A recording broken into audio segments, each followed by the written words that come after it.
My name is Kathy Flaherty. I'm the Executive Director of Connecticut Legal Rights Project, but I'm also a co-chair of the Keep the Promise Coalition.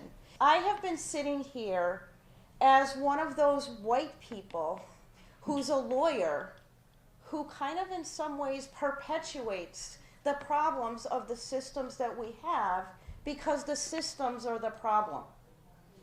And until we profoundly disrupt these systems, and until that effort is led by the people who have been most marginalized by those systems and most impacted by those systems, it's not really going to change.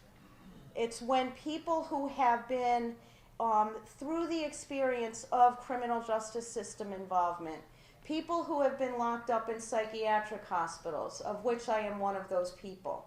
But until we are in charge and have the ability to make the change, that change is not really going to happen because there are way too many people invested in keeping the system functioning or dysfunctioning exactly the way it is functioning.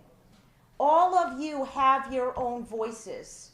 It's my job and my responsibility to amplify your voices. I don't need to speak for you because you are more than capable of speaking for yourselves.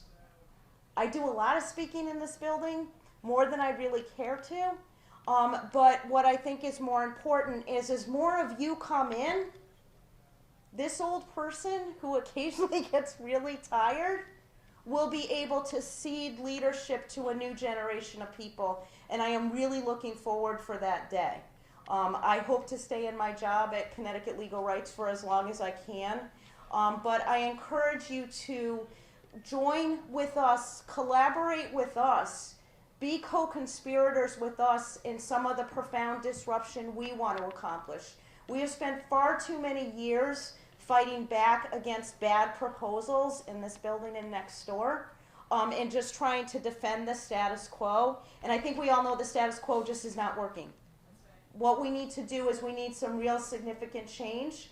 And I think if we can disrupt systems like education, like decent, safe, and affordable housing, like employment, like the Psychiatric Security Review Board, like probate court and the conservatorship process, and support people in making their own decisions about how to move their lives forward, the better off all of us will be.